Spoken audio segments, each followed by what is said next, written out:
Jangan lupa subscribe, like, komen, dan share YouTube TVRI Bengkulu. Dan nyalakan loncengnya ya. Terima kasih pemirsa, Anda masih bersama kami di Dokter Kito Besamo Kito Sehat.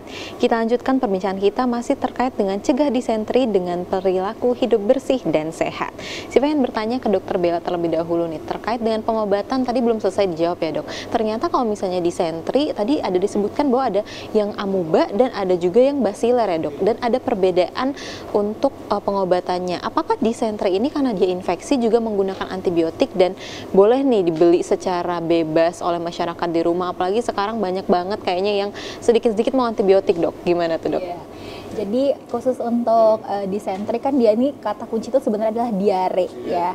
Nah jadi kalau misalnya hanya diare biasa itu nggak perlu yang namanya antibiotik ya. Jadi untuk ibu-ibu di rumah kalau misalnya memang anaknya itu hanya diare itu cukup dikasih probiotik, dikasih zinc juga ya, ada 5 pilar diare. Dan juga yang paling penting apa coba? Mencegah dehidrasinya itu adalah dengan cairan ya, bisa dengan oralit atau memang kalau anaknya nggak mau minum oralit diganti dengan air putih.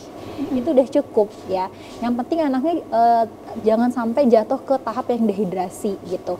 Nah kalau misalnya dia disentri berarti kan sudah ada infeksi di sana. Nah biasanya akan diberikan pengobatan berupa antibiotik. Nah karena sekarang apa antibiotik, kita lihat dulu makanya tadi kata dokter Wenti, kalau misalnya memang udah disertai dengan lendir dan darah, sudah ada tanda-tanda infeksi yaitu berupa tadi leukositnya juga meningkat, berarti butuh antibiotik, maka akan diresepkan antibiotik dari dokternya seperti itu. Makanya perlu dilihat jenis tinjanya, terus frekuensi BAB-nya sudah berapa kali, konsistensinya bagaimana, terus juga warnanya bagaimana gitu. Jadi itu sebagai pertimbangan dokter memberikan antibiotik.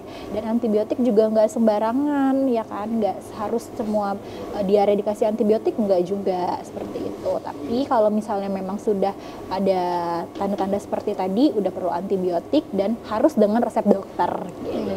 Berarti memang nggak semuanya ya dok ya, nggak boleh sembarangan pemirsa. Udah tahu nih sekarang bahwa nggak semua diare ternyata butuh antibiotik. Malah yang penting banget adalah cairan ya dok ya? Cairan, mengganti cairan yang hilang. Itu yang paling penting, jangan sampai masuk ke tahap dehidrasi. Oke, yang penting jangan masuk ke tahap dehidrasi, pesan dari dokter Bella ya dok ya. Nah kalau ada dokter Wenti gimana dok? Untuk faktor resiko apa aja sih sebenarnya yang bisa menyebabkan anak-anak ini terkena disentri? Mungkin langsung aja kita lanjutkan juga dok sekalian menjawab faktor risikonya. Penyebabnya ya tadi udah kita singgung sedikit ya, ada 2. Jadi biasanya diklasifikasikan atau dibagi menjadi 2. Disentri basiler yang disebabkan oleh bakteri, biasanya dari keluarganya, keluarga Shigella ya. Kemudian disentri amoeba atau biasa kami sebut dengan amoebiasis ya. Nah, ini nice to know aja sebenarnya. Ini gambarannya kalau kita lihat berdasarkan mikroskop ya.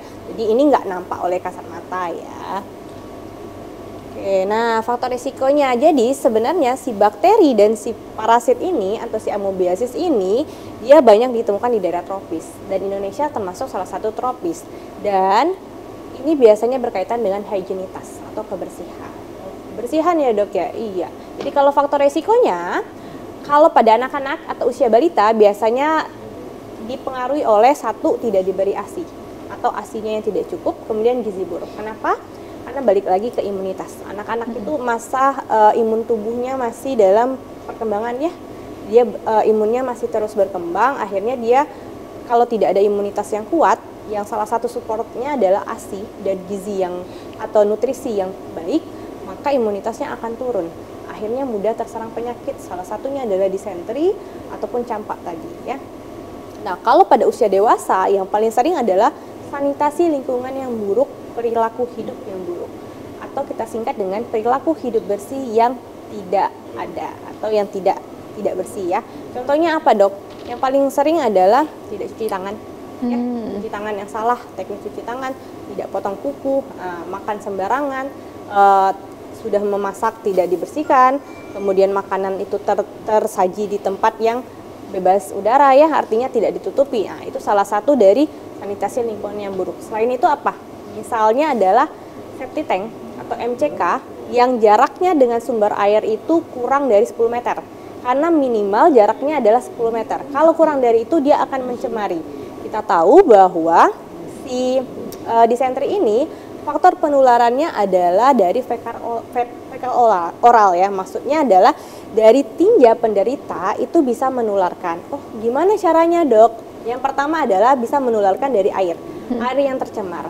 Yang kedua bisa dari tangan tadi ya, tangan penderita yang dia misalnya habis BAB nih, dia nggak cuci tangan dengan bersih ya, masih ada sisa-sisa di kuku, atau kukunya panjang, nah terseliplah di kuku-kuku itu, dia masak nih, kebetulan dia punya warteg misalnya ya, punya warung, dia masak, dimakan sama orang, itu tercemar ya, sudah terkontaminasi dan beresiko menularkan disentri. Kemudian dari lalat nih, lalat-lalat ya, itu bisa kalau makanannya tadi atau tinjanya, kita bilang tinjanya ya, tinjanya tadi dihinggapi lalat.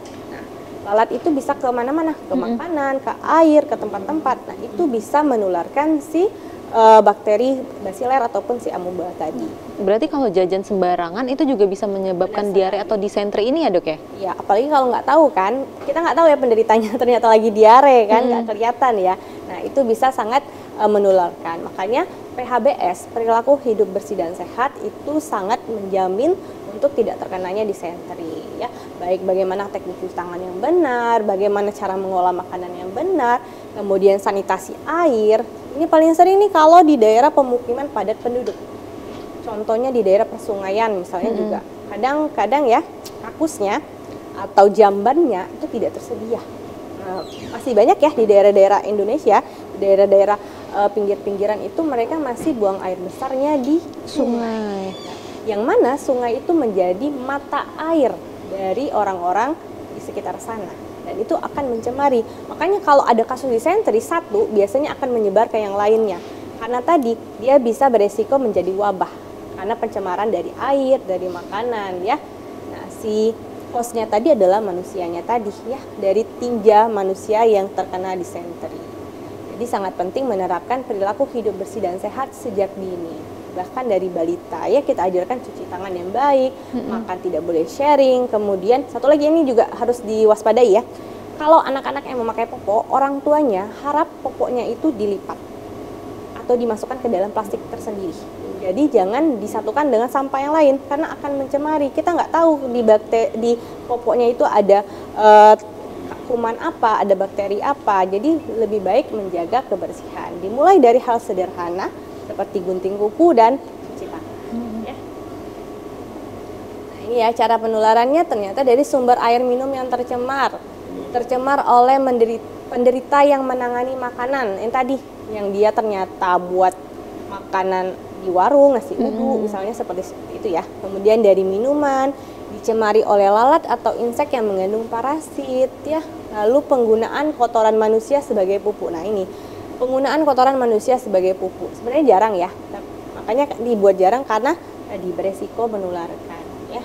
Lalu kurang baiknya personal hygiene dimulai dari diri sendiri ya, dari bagaimana mencuci tangan, memotong kuku setiap minggu ya.